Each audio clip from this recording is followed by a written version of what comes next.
Sir please, اگر آپ میرے قریب آئے تو فرشتے قبر میں آپ پر لعنتیں بھیجتے رہیں گے۔ یہ سنتے ہی سالار کو بے تحاشا ہنسی آئی تھی۔ وہ جو اتنے دن سے اپنی اس نئی سیکرٹری کے حسن میں خود کو بے بس محسوس کر رہا تھا، آج اس نے ابھی اس کا دوپٹہ ہی کھینچا تھا، پھر فوراً اس کا دوپٹہ واپس کر دیا، اور ایک ہفتے بعد سالار نے حرم سے نکاح کر لیا اور حرم سج سنور کر اس کے بیڈ پر بیٹھی تھی۔ تبھی وہ اس کی کہنے لگا، بیگم، اب تو تم مجھے کسی بات سے نہیں روک سکتی۔ اگر تم مجھے روکو گی تو ساری رات فرشتے تم پر لعنت کریں گے۔ یہ کہتے ہی وہ اس کی طرف بڑھا اور اس پر اپنی شدتیں لٹانے لگا۔ سالار کمرے میں داخل ہوا تو پھولوں کی خوشبو نے اس کا استقبال کیا تھا۔ وہ مسکراتے ہوئے پلٹا، کمرے کے دروازے کو کنڈی لگائی اور دھیمی چال چلتے ہوئے حرم کی طرف بڑھنے لگا، جو صوفے پر آڑی ترچھی لیٹی ہوئی تھی۔ شاید بیٹھتے بیٹھتے اسے نیند آ گئی تھی۔ سالار نے گھڑی کی طرف دیکھا تو رات کے 12:30 بج رہے تھے۔ وہ مسکرایا تو گال کے گڑے نمایاں ہوئے۔ وہ خاموشی سے بغیر شور کیے سامنے رکھی ٹیبل پر بیٹھ گیا اور اس چہرے کو دیکھنے لگا جس کے لیے وہ سارے خاندان سے بغاوت کر گیا تھا۔ اس سے پہلے کہ حرم جاگتی اور سالار کے ارادے ناکام بناتی، وہ اس کے اوپر جھکا اور جا بجا اپنی محبت کا لمس چھوڑتا گیا۔ حرم نیند میں کسمسائی، اس کے دل کی دھڑکن تیز ہو رہی تھی۔ یکدم اس نے سالار کو اپنے اوپر جھکا ہوا دیکھا تو گھبرا کر اٹھ بیٹھی۔ سالار سخت بدمزہ ہوا تھا۔ کیا ہوا ہے، ٹھیک ہو؟ سالار نے اپنا موڈ بدلتے ہوئے سوال کیا تو وہ شرمندگی سے سر جھکا کر رہ گئی۔ کچھ نہیں، وہ بولی اور اپنے ہاتھوں کو دیکھنے لگی جن پر سالار کا نام مہندی سے لکھا گیا تھا۔ وہ مسکرائی تو سالار اس کی طرف بڑھا اور اسے اپنی باہوں میں بھرتے ہوئے گود میں بٹھایا۔ شرم کے مارے اس کے گال لال ہو رہے تھے، جبکہ سالار جذبات سے مخمور آنکھیں لیے اسے دیکھتا رہ گیا۔ کمرے میں دھڑکنوں کا شور برپا تھا۔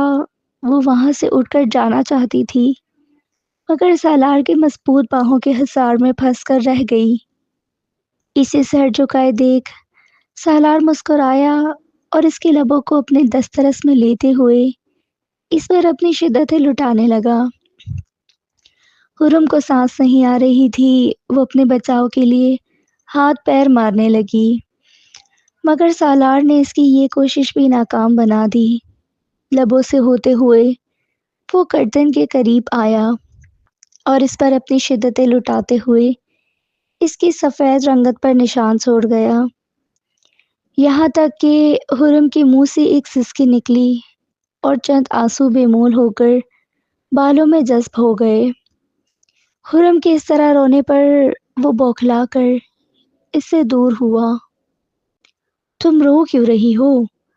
سالار کے پوچھنے پر حرم نے سر جھکایا۔ میں پوچھ رہا ہوں، رو کیوں رہی ہو؟ سالار کے غصہ کرنے پر حرم کا جھکا ہوا سر مزید جھک گیا، جبکہ وہ خالی خالی نظروں سے اسے گھورتے ہوئے پھر سے اسے باہوں میں اٹھا کر بیڈ پر لے آیا اور اپنے پہلو میں لٹاتے ہی محرم کے وجود کی بناوٹ محسوس کرتے ہوئے اسے کانپنے پر مجبور کر گیا تھا، جبکہ سالار کے ہاتھ تیزی سے اس کے اوپر رقص کر رہے تھے۔ شرم کے مارے وہ آنکھیں موند کر لیٹی رہی۔ سالار تھوڑا ہاتھ سے اس پر دباؤ بڑھاتے ہوئے اس کے قریب آیا اور اسے اپنے سینے میں بھینچ لیا۔ حرم کو سانس نہیں آ رہی تھی۔ وہ چھوٹے چھوٹے مکے سالار کے سینے پر مارنے لگی تھی مگر اسے کوئی فرق نہیں پڑتا تھا۔ وہ مسکراتے ہوئے حرم سے اپنا حق لینے میں مصروف تھا، یہاں تک کہ حرم کی سسکیاں اور آنسو بھی اس پر اثر نہیں کر رہے تھے۔ چھوڑے مجھے، درد ہو رہا ہے، وہ روتے ہوئے بولی۔ سالار نے سنا نہیں، یہ اس کی جان بوجھ کر حرم کو نظر انداز کرتے ہوئے اس کے بازو کو اپنی قید میں لیا، جو مسلسل اس کی شدتوں سے گھبرا کر حرکت کر رہے تھے۔ وہ بے بسی سے لیٹی رہی، تب بھی سالار نے اس کے ماتھے پر بوسہ دیا۔ حرم سالار کی اتنی محبت دیکھ کر خود کو اس کے حوالے کر چکی تھی۔ اسے پرسکون ہو کر آنکھیں موند کر لیٹا دیکھ کر سالار مسکرایا اور اس پر شدتیں لٹانے لگا۔ اس کی سسکیاں کمرے میں عجیب سا شور برباد تھا۔ اپنا حق لیتے ہوئے بیڈ پر سیدھا جا لیٹا، جبکہ وہ روتے ہوئے رخ پھیر گئی۔ رات کے کسی پہر جب رونے کی آواز آئی تو سالار اس کی طرف بڑھا۔ کیا بات ہے جانم، تم کیوں رو رہی ہو؟ سالار کے پوچھنے پر وہ خاموشی سے روتی رہی۔ اس نے آگے بڑھ کر حرم کو اپنے پہلو میں لٹایا اور اس کے چہرے کی طرف دیکھنے لگا۔ آنکھیں رونے کی وجہ سے لال ہو چکی تھی۔ مجھے بہت درد ہو رہا ہے، وہ روتے ہوئے بولی تو سالار مسکرایا۔ ایک ہی رات میں تمہاری بس ہو گئی؟ وہ اس کا مذاق اڑا رہا تھا، جبکہ شرم کے مارے وہ کمبل لیتے ہوئے سالار سے دور ہوئی۔ اس سے دور ہونے کے بجائے وہ وہیں لیٹا اسے تسلیاں دیتا رہا، یہاں تک کہ صبح ہو گئی۔ چھوڑے مجھے، ملازمت تیسری بار ہمیں اٹھانے آ چکی ہے، حرم نے اسے دھکا دیتے ہوئے کہا تو وہ ٹس سے مس نہیں ہوا، الٹا اپنے دہکتے لب اس کی گردن پر رکھتے ہوئے زور سے اسے گلے لگایا تو وہ کام کر رہ گئی۔ پھر جلدی سے اس کی دسترس سے نکلتے ہوئے واش روم کا رخ کیا، جبکہ وہ بیڈ پر لیٹا مسکراتا رہا۔ اٹھیں، آنٹی بلا رہی ہیں۔ وہ نہا دھو کر واپس آئی تو دیکھا وہ ابھی تک لیٹا ہوا تھا۔ وہ خاصی جھنجھلائی ہوئی لگ رہی تھی۔ تم چلو، میں آتا ہوں، یہ کہہ کر وہ واش روم میں گھس گیا، جبکہ حرم جلدی سے دوپٹہ سیٹ کرتے ہوئے صوفے پر بیٹھ گئی اور سالار کے باہر آنے کا انتظار کرنے لگی۔ وہ ان کی پہلی ملاقات یاد کر کے مسکرا کر رہ گئی۔ کون ہو تم اور یہاں کیا کر رہے ہو؟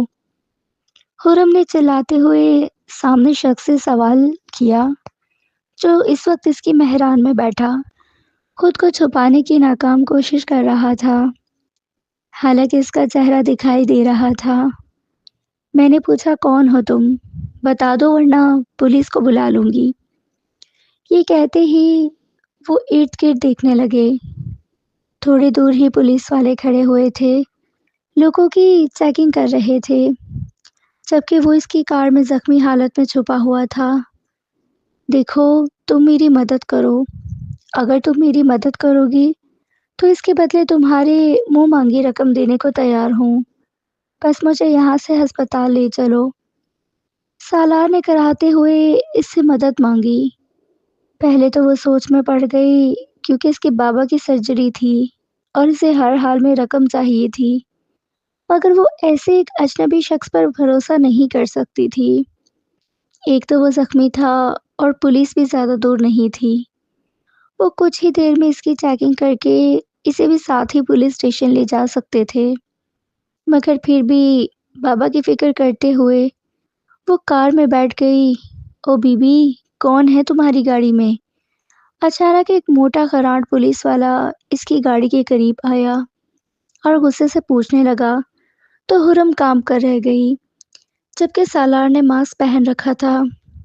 وہ اپنے زخم شال میں چھپا رکھے تھے۔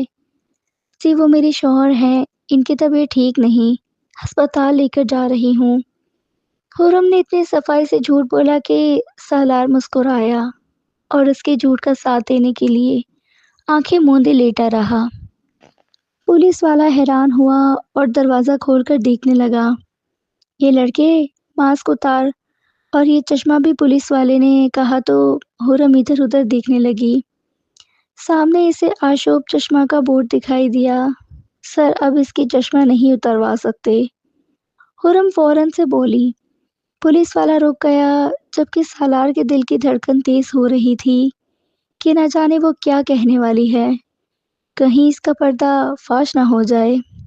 اس کا چشمہ کیوں نہیں اتار سکتا؟ پولیس والا اسی کی ٹون میں جواب دیتے ہوئے بولا تو ہورم نے خشک لبوں پر زبان پھیری، کیونکہ انہیں آشوب چشم ہے اور ایک ایسی الرجی جو ہاتھ لگانے سے پھیلتی ہے۔ آپ کو ان کا ماسک اتارنا ہے تو اپنی ذمہ داری پہ اتاریے، بعد میں مجھے مت کہیے گا۔ یہ کہتے ہی وہ رخ پھیر کر بیٹھ گئی۔ خوف کے مارے دونوں ہی ڈرے ہوئے تھے۔ پولیس والا فوراً اسے باہر جا کر کھڑا ہوا، اور شاید کوئی حوالدار تھا اس لیے اس کے ڈرانے پر پیچھے ہٹ گیا، ورنہ کوئی بڑا افسر ہوتا تو چھان بین کیے بغیر وہاں سے جانے نہ دیتا۔ تھوڑی دور جا کر ہی گاڑی رک گئی، شاید پیٹرول ختم ہو چکا تھا۔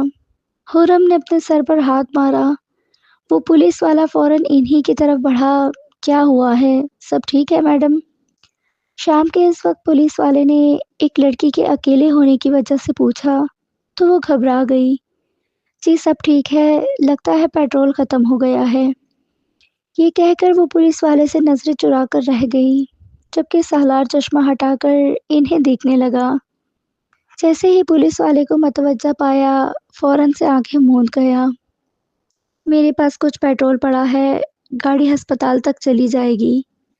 یہ کہہ کر پولیس والا پیٹرول کی بوتل کی طرف بڑھ گیا، جبکہ وہ سکھ کا سانس لیتے ہوئے دوبارہ سے گاڑی ری سٹارٹ کر گئی تھی۔ شکریہ ادا کر کے وہ ہسپتال آ گئی۔ وہ ہسپتال اس کی بہترین سہیلی کے والد کا تھا، اور وہیں یہ کیس سالوں کر سکتے تھے، ورنہ وہ جس بھی ہسپتال میں جاتے وہ فوراً پولیس کو اطلاع کرنے کی بات کرتے، اور وہ ایسا رسک نہیں لے سکتے تھے کیونکہ وہ لڑکا نہ جانے کہاں سے زخمی ہو کر آیا تھا۔ کون ہو تم، اور تمہیں کس نے زخمی کیا ہے؟ راستے میں ہی ہورم نے سالار سے سوال کیا تو وہ نفی میں سر ہلا کر رہ گیا۔ اسے اس طرح خاموش دیکھ کر ہورم کو غصہ تو بہت آیا، مگر اسے صرف اپنی رقم سے مطلب تھا، اس شخص سے نہیں۔ اس کا کام اسے ہسپتال تک پہنچانا تھا۔ دیکھو، ہسپتال آ گیا ہے، جلدی سے نکلو، اس سے پہلے کہ پولیس کی نظر ہم پر پڑے۔ تمہاری وجہ سے میں بھی پھنس گئی ہوں۔ وہ غصے سے ادھر ادھر دیکھتے ہوئے بولی۔ وہ آدمی لڑکھڑاتے ہوئے باہر نکلا۔ بہت جلد ملاقات ہوگی پریٹی گرل۔ یہ کہہ کر وہ خود اپنے قدموں پر چلتے ہوئے اندر بڑھ گیا۔ جیسے ہی ڈاکٹر خالد نے اسے آتا ہوا دیکھا، فوراً اس کی طرف بڑھے، جبکہ وہ انہیں اس طرح ملتے ہوئے دیکھ کر حیران رہ گئی تھی۔ پھر اپنی سیٹ کی طرف نظر دوڑائی تو وہاں کچھ خون لگا ہوا تھا۔ وہ فوراً سے اسے صاف کرتے ہوئے آگے بڑھ گئی۔ اسے آج ہی بینک سے رقم نکلوانی تھی۔ ابھی وہ بینک کو پہنچی ہی تھی جب اس کے موبائل پر ایک نوٹیفیکیشن شو ہوا، جسے دیکھ کر وہ دنگ رہ گئی تھی۔ اس کے اکاؤنٹ میں اتنے پیسے آ چکے تھے کہ اس کے بابا کا آسانی سے علاج ہو سکتا تھا۔ وہ مسکرائی اور پیسے لے کر ہسپتال کی طرف بڑھی، جہاں اس کے بابا ہارٹ سرجری تھے۔ وہ بہت گھبرائی ہوئی تھی۔ اس کی ماں سے پیدا کرتے ہوئے انتقال کر گئی۔ اس کے باپ نے ہی اسے پالا تھا۔ وہ روتے ہوئے ہسپتال میں بنی چھوٹی سی مسجد میں دعائیں کرتی رہی۔ صبح نرس کے جھنجھوڑنے پر وہ بیدار ہوئی تو معلوم پڑا کہ اس کے والد کا آپریشن ہو چکا ہے اور وہ بالکل ٹھیک ہیں۔ یہ سن کر وہ خوشی خوشی ان سے ملنے آئی۔ تسلی کرنے کے بعد وہ گھر آ گئی، جہاں اس کی دادی اس کا بے صبری سے انتظار کر رہی تھی۔ ہورم کہاں رہ گئی تھی؟ میں تم دونوں کو فون کر کر کے تھک چکی ہوں، مجھے اطلاع تو کر دیتی۔ زیبا بیگم غصے سے بولی۔ وہ اپنی پوتی کی لاپرواہی سے بہت تنگ تھی۔ دادی جان پریشان نہ ہوں، پاپا جان ٹھیک ہے اور میں آپ کو لینے آئی ہوں۔ آپ ان سے ایک بار مل لیں گے تو انہیں اچھا لگے گا۔ یہ کہہ کر وہ کچن کی طرف بڑھ گئی۔ پچھلے 36 گھنٹوں سے وہ بھوکی تھی۔ کھانا کھانے کے بعد وہ فریش ہوئی اور زیبا بیگم کو لے کر ہسپتال آ گئی۔ میڈم، آپ کے شوہر آپ کو بلا رہے ہیں، نرس نے آتے ساتھ ہی کہا تو زیبا بیگم پریشانی سے اس کی طرف دیکھا، جبکہ وہ ہڑبڑا کر غصے میں نرس کو گھورنے لگی۔ انہیں آپ سے بات کرنی ہے، آپ پلیز ایک دفعہ انہیں دیکھ لیں، ان کی حالت بہت خراب ہے، کافی خون بہہ چکا ہے۔ یہ کہہ کر وہ نرس چلی گئی۔ زیبا بیگم تنقیدی نگاہوں سے پوتی کو دیکھنے لگی۔ یہ نرس کیا کہہ رہی تھی؟ وہ لڑاکا عورتوں کی طرح کمرے پر ہاتھ رکھتے ہوئے بولی تو حرم ادھر ادھر دیکھنے لگی تاکہ کوئی جواب ڈھونڈ سکے۔ دیکھے دادی جان، اس لڑکی نے بھی میرے جیسے کپڑے پہن رکھے ہیں۔ شاید وہ نرس کنفیوز ہو گئی تھی۔ آپ بھی نہ ایسے وہم کرتی ہیں۔ یہ کہہ کر وہ خواہ مخواہ میں زیبا بیگم کو باتیں سنانے لگی، جبکہ نرس نے پریشانی سے اسے دیکھا، کیونکہ ہسپتال میں سالار کو لانے والی وہی تھی اور ریلیشن کی جگہ اس نے ہسبینڈ ہی لکھا تھا۔ پھر ایسا کیا ہوا وہ اس بات کو ماننے سے ہی انکار کر رہی تھی۔ وہ غصے سے پیر پٹکتے ہوئے نرس کے پیچھے پیچھے جانے لگی۔ یہ تم کیا کہہ رہی تھی؟ وہ لب بھینچ کر غصے سے بولی تو نرس نے پریشانی سے اسے دیکھا۔ میڈم، آپ ہی تو انہیں لائی تھی، نرس نے پریشانی سے کہا۔ غلطی نہ ہونے کی وجہ سے اسے ڈانٹ پڑ رہی تھی۔ ٹھیک ہے، کہاں ہے وہ؟ وہ غصے سے دانت پیستے ہوئے نرس کے پیچھے پیچھے جانے لگی۔ بے شک اس نے ایک موٹی رقم دی تھی، مگر اس کا مطلب یہ نہیں تھا کہ سب کے سامنے وہ ایسا کہتا پھرے۔ وہ جیسے ہی روم میں داخل ہوئی وہ وہاں سے جا چکا تھا۔ وہ غصے سے نرس کو گھور کر رہ گئی۔ نرس بیچاری معصوم شکل بنا کر اسے دیکھتی رہی۔ آج ہی اس کا ہسپتال میں پہلا دن تھا اور پہلے دن ہی اسے اتنی ڈانٹ سننی پڑ گئی تھی۔ حرم جلدی سے اپنی دادی جان کے پاس آئی۔ کوئی لڑکا آیا تھا، یہ کارڈ دے کر گیا ہے، کہہ رہا تھا تمہیں دے دوں۔ کون ہے یہ؟ زیبا بیگم نے پوتی کو مشکوک نگاہوں سے دیکھتے ہوئے کہا تو حرم فوراً دادی سے لپٹ گئی اور وہ کارڈ لیا۔ کارڈ کے پیچھے آفس ٹائمنگ لکھی تھی۔ وہ حیران رہ گئی، الٹ پلٹ کر اسے دیکھا اور پھر بیگ میں ڈال لیا۔ 2 دن بعد اس کے والد کو چھٹی ہوئی تو وہ گھر واپس آئے۔ اسے شدت سے ایک جاب کی ضرورت تھی۔ اس نے جلدی سے وہ کارڈ اٹھایا اور پتہ دیکھتے ہوئے آفس پہنچ گئی۔ اتنا شاندار آفس دیکھ کر وہ دنگ رہ گئی تھی۔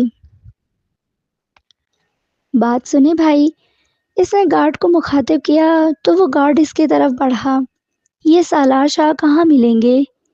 اس نے اٹک اٹک کر سوال کیا تو گارڈ نے حیران ہو کر اسے دیکھا۔ جی وہ تو اس وقت فیکٹری گئے ہوئے ہیں، بس آنے والے ہوں گے۔ گارڈ نے اسے اطلاع دی اور اسے ویٹنگ روم میں انتظار کرنے کو بولا۔ وہ خاموشی سے وہاں بیٹھ گئی۔ جب وہیں گارڈ دوڑتا ہوا اس کی طرف آیا۔ صاحب آ چکے ہیں اور آپ سے ملنا چاہتے ہیں، ان کا آفس اس طرف ہے۔ گارڈ نے دائیں طرف اشارہ کیا اور اسے جانے کو بولا۔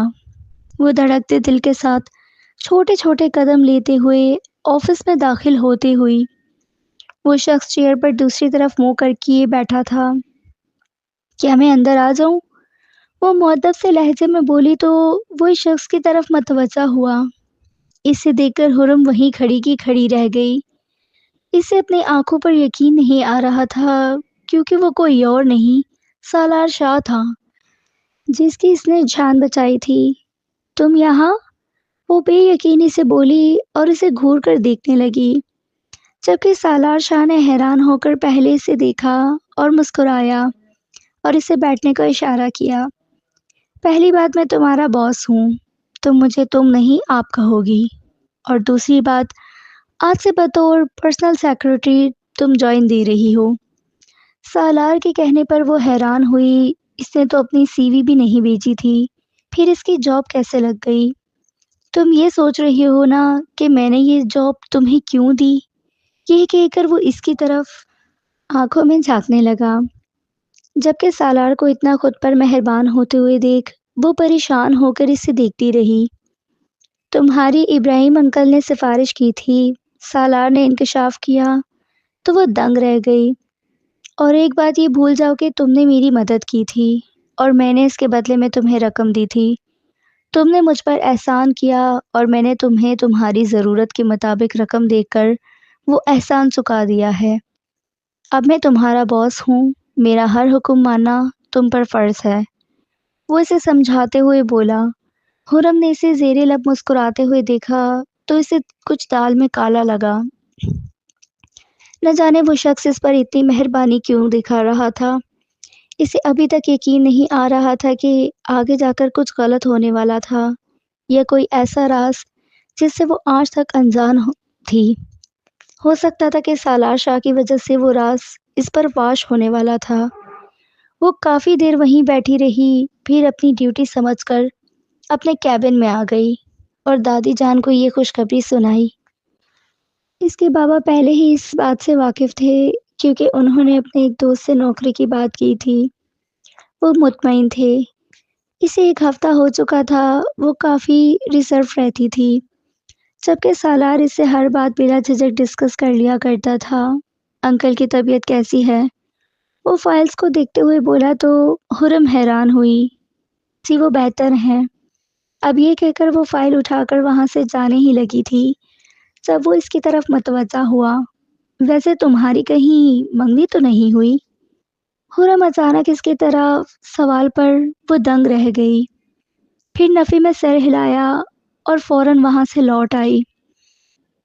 اس کی دل کی دھڑکن 120 کی سپیڈ سے چل رہی تھی۔ وہ بہت گھبرائی ہوئی لگ رہی تھی۔ سالار مسکرایا۔ آج میری منگنی ہے، تم ضرور آنا۔ وہ ایک انویٹیشن کارڈ اس کی ٹیبل پر رکھتے ہوئے جلدی سے آفس سے چلا گیا، جبکہ وہ حیران ہوتی ہوئی اس کارڈ کو دیکھنے لگی۔ بھلا وہ اسے اپنی فیملی فنکشن میں کیوں بلا رہا تھا، جبکہ وہ جانے میں بھی انٹرسٹڈ نہیں رکھتی تھی۔ جیسے ہی وہ گھر آئی، سامنے سالار کی گاڑی کو دیکھ کر دنگ رہ گئی۔ فوراً سے گھر کے اندر بڑھی، دیکھا کہ وہ تو زیبا بیگم کے ساتھ باتیں کرنے میں مصروف تھا۔ خرم کو حیرت ہوئی کہ وہ یہاں کیا کر رہا تھا۔ سر آپ یہاں؟ وہ خود پر ضبط کرتے ہوئے بھی خود کو بولنے سے روک نہیں پائی۔ کیوں میں یہاں نہیں آ سکتا؟ سالار نے الٹا سوال کیا تو وہ حیران ہوئی۔ نہیں سر، آپ آ سکتے ہیں، لیکن آج تو آپ کی منگنی تھی اور آپ یہاں؟ وہ ایک بار پھر سے سوال کر گئی۔ زیبا بیگم نے اسے ڈانٹا کہ گھر آئے مہمان کو ایسا نہیں کہتے، اور سالار تو محض اس کے والد کی خیریت دریافت کرنے آیا تھا۔ آپ سب لوگ منگنی میں ضرور آئیے گا، میں آپ سب کا انتظار کروں گا۔ سالار نے جاتے ہوئے زیبا بیگم کی طرف یاد دہانی کروائی تو وہ مسکرائیں اور آگے بڑھ کر اس کے سر پر ہاتھ پھیرا۔ سالار نے انہیں گلے سے لگایا اور اپنی گاڑی میں جا بیٹھا، جبکہ وہ اس کی اتنی مہربانیوں سے گھبرا کر کمرے میں آ گئی تھی۔ اس کی اور زیبا بیگم کی بحث بھی ہو چکی تھی کہ وہ اسے اتنا فری کیوں ہو رہی تھی، جبکہ مختار احمد خاموش تھے۔ اپنے باپ کی خاموشی محسوس کرتے ہوئے وہ تھوڑی پریشان ہوئی تھی۔ وہ اس طرح گمسم نہیں رہتے تھے، مگر جب سے ان کی طبیعت خراب ہوئی تھی انہیں ہر وقت خرم کی فکر ستاتی رہتی تھی۔ میں یہ والا جوڑا پہنوں گی یا یہ والا؟ زیبا بیگم 2 سوٹ اٹھائے خرم کے کمرے میں داخل ہوئی تو خرم حیران ہوئی۔ وہ سچ میں اس کی منگنی میں جانے کا ارادہ رکھتی تھی، جبکہ وہ وہاں کسی کو بھی نہیں جانتی تھی۔ دادی ماں، کیا ہو گیا ہے؟ آپ ایک ایسے انسان کی منگنی میں چلے جائیں گے جس سے آپ جانتی بھی نہیں ہیں، اور اس کو گھر والوں کو کیا بتائیں گے کہ کون ہیں آپ؟ وہ غصہ ہوتے ہوئے بولی تو زیبا بیگم مسکرائیں۔ تم نے نہیں جانا تو مت جاؤ، میں نے اسے پوتا کہا ہی نہیں، سمجھا بھی ہے، میں تو ضرور جاؤں گی۔ زیبا بیگم اپنے کمرے میں چلی گئی، جبکہ وہ نہ چاہتے ہوئے بھی کپڑے نکالنے لگی۔ تیار ہو کر وہ باہر آئی تو زیبا بیگم اس کی نظر اتار کر رہ گئی۔ وہ بہت خوبصورت لگ رہی تھی۔ مختار احمد نے بیٹی کو اپنے پاس بلایا۔ بابا جان، اگر آپ کی طبیعت ٹھیک نہیں تو میں نہیں جاتی۔ دیکھیں کتنے کمزور ہو رہے ہیں۔ خرم پریشانی سے بولی تو مختار احمد مسکرا دیے۔ بھی ٹھیک ہوں، تم لوگ رات ہونے سے پہلے لوٹ آنا، اور اگر دیر ہو جائے تو مجھے اطلاع کر دینا۔ مختار احمد نے ہمیشہ کی طرح وہی جملے دہرائے اور ان دونوں کو خدا حافظ کہہ کر وہ کمرے میں آ گئے۔ خرم بار بار زیبا بیگم کو یہی سمجھاتی رہی تھی کہ ہمیں نہیں جانا چاہیے، مگر وہ ڈٹی رہی۔ جیسے ہی وہ لوگ فنکشن میں پہنچی، حیران رہ گئی۔ اتنا بڑا محل نما گھر، اور اس کو بھی کسی دلہن کی طرح سجایا گیا تھا۔ ہر طرف لوگ موجود تھے۔ وہ گھبرا کر ایک اندھیرے میں لگی ہوئی ٹیبل پر آ کر بیٹھ گئی۔ زیبا بیگم پوتی کو ڈانٹتی رہ گئی۔ کیسی ہیں آپ؟ سالار بیگم کے گلے لگتے ہوئے بولی تو وہ مسکرا دی۔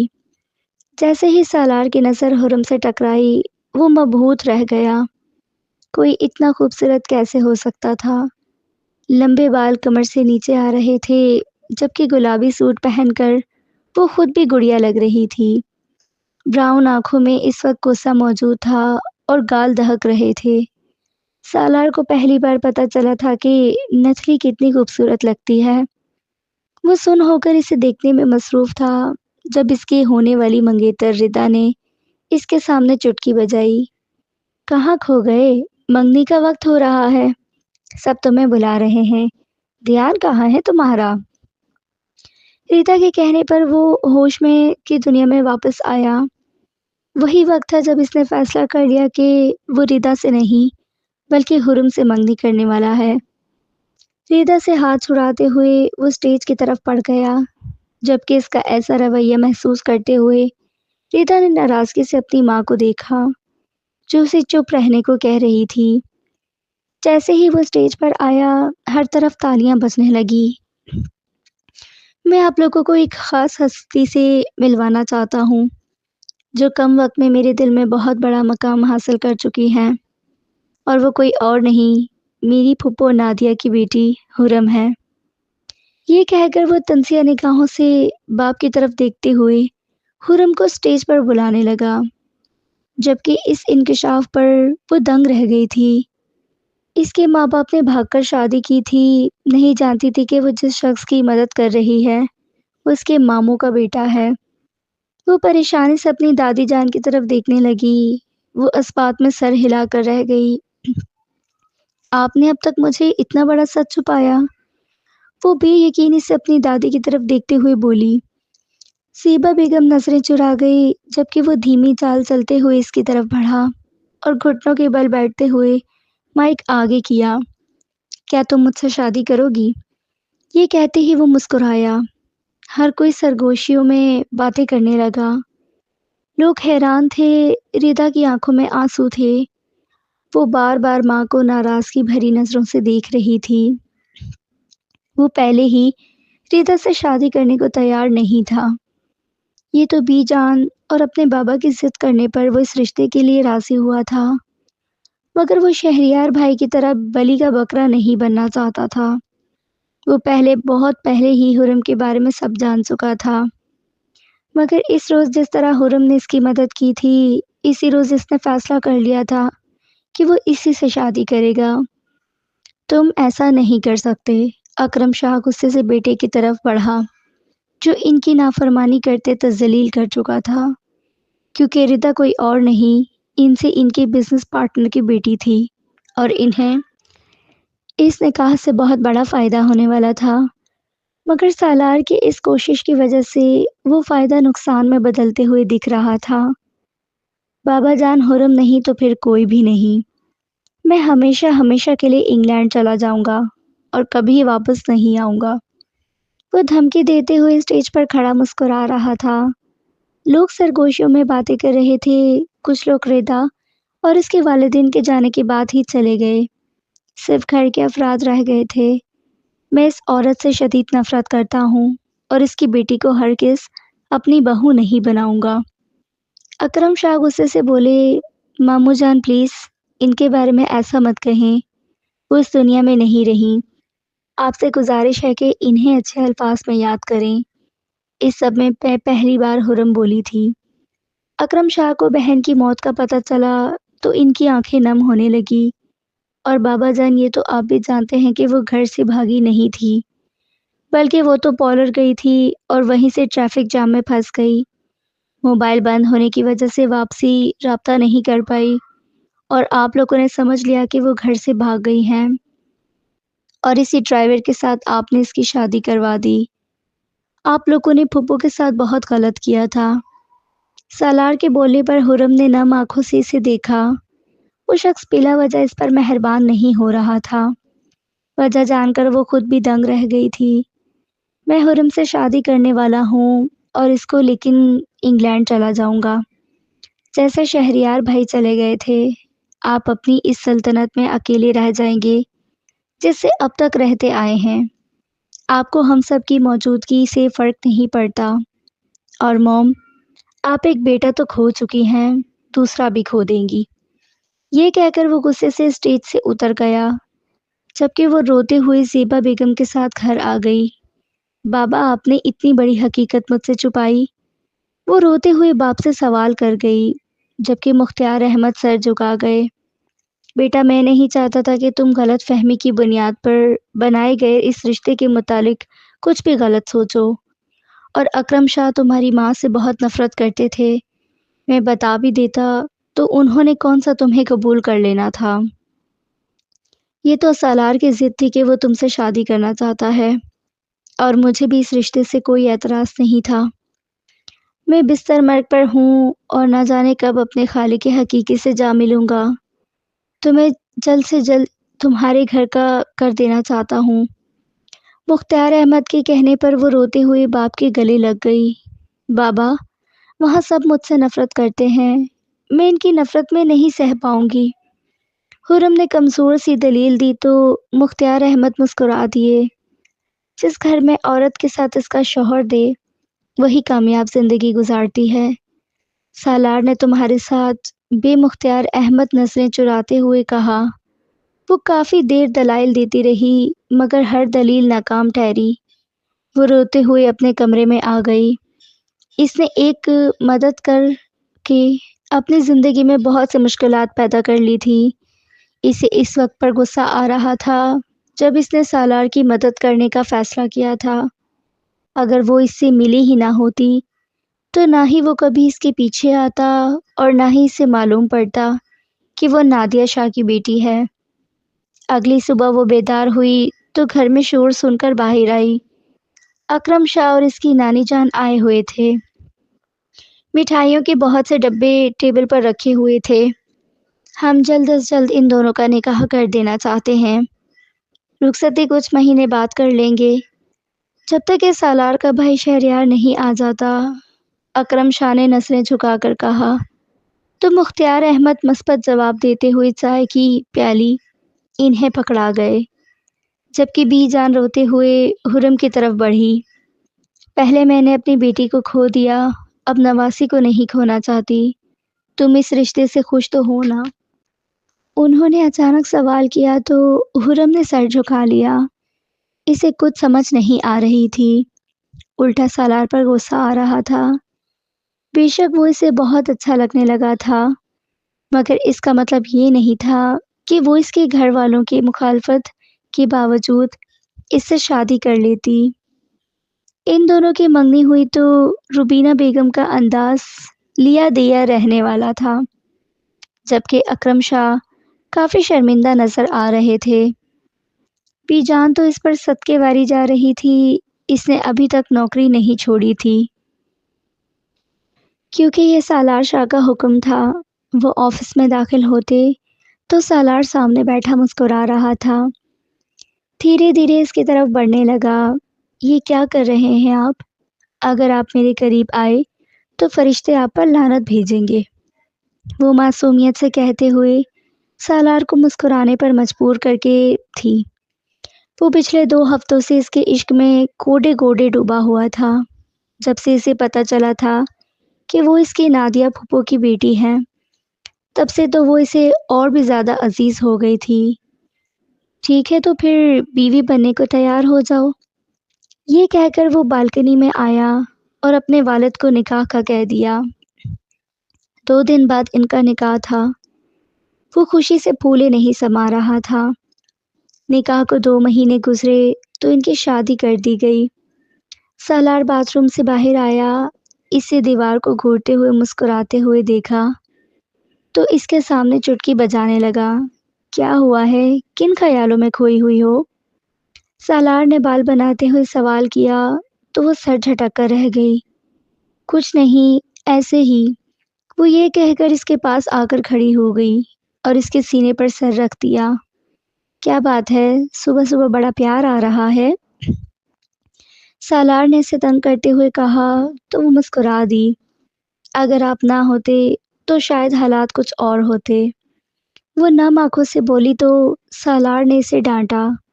کوئی ضرورت نہیں اداس ہونے کی، سب ناشتے کی ٹیبل پر انتظار کر رہے ہیں، فٹافٹ میرے ساتھ چلو۔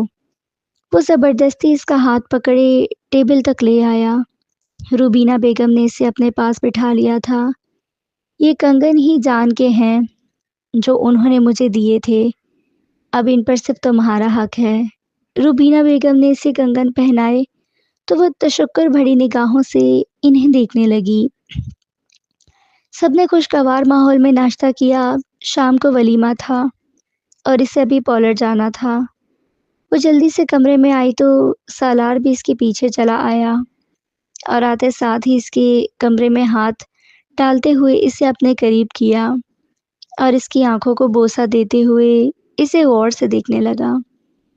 وہ شرما کے سر جھکا گئی۔ چھوڑے، مجھے پارلر جانا ہے، ممانی باہر انتظار کر رہی ہیں۔ وہ اسے دھکا دیتے ہوئے بولی تو سالار نے آگے بڑھ کر اسے کھینچ کر بازوں سے اپنے قریب کیا اور نفی میں سر ہلاتے ہوئے اس کی گردن پر اپنی شدتیں لٹانے لگا۔ ابھی نہیں جانم، تھوڑی دیر بعد چلی جانا، ابھی تو میں نے ٹھیک سے تمہیں پیار بھی نہیں کیا۔ وہ کسی نروٹے ہوئے بچے کی طرح بولتے ہوئے حرم کو دیکھنے لگا، جبکہ حرم نے اسے گھوری سے نوازا۔ بہت جھوٹ بولتے ہیں آپ، یہ کہہ کر وہ اپنا سامان سمیٹنے لگی، جبکہ سالار شاہ جلدی سے صوفے پر جا بیٹھا تھا۔ ادھر آؤ، وہ اسے بلاتے ہوئے بولا تو وہ سارے کام چھوڑ کر اس کے پاس آ کر بیٹھ گئی۔ سالار نے ایک لاکٹ نکالا اور حرم کے بال ایک طرف کرتے ہوئے اسے پہنانے لگا۔ حرم اس لاکٹ کو دیکھنے میں مصروف تھی۔ جب سالار نے اس کے گردن پر لب رکھ دیے، وہ کانپ کر رہ گئی تھی۔ اسے دور کرتے ہٹی اور سنگھار میں اس کے سامنے کھڑی اپنا عکس دیکھنے لگی۔ سالار بھی اس کے پاس آ کر کھڑا ہو گیا تھا۔ بہت پیارا ہے، اس نے دل سے تعریف کرتے ہوئے کہا تو سالار مسکرایا۔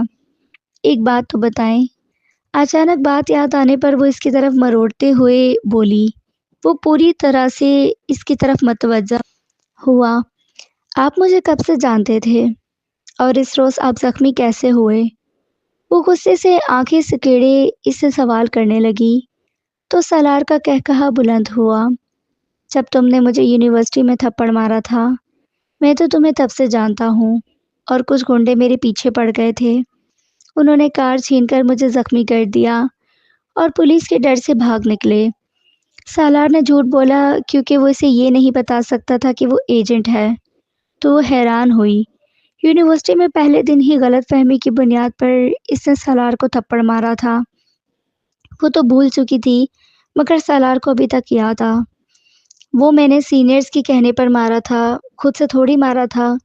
وہ ایسا شرمندہ ہو رہی تھی جیسے اس نے یہ سب اپنی مرضی سے کیا تھا۔ سالار نے اسے منہ بسوڑتے دیکھا تو اپنے سینے میں بھینچ لیا۔ اچھا، اداس کیوں ہو رہی ہو؟ تمہیں تو میرا قتل بھی معاف ہے۔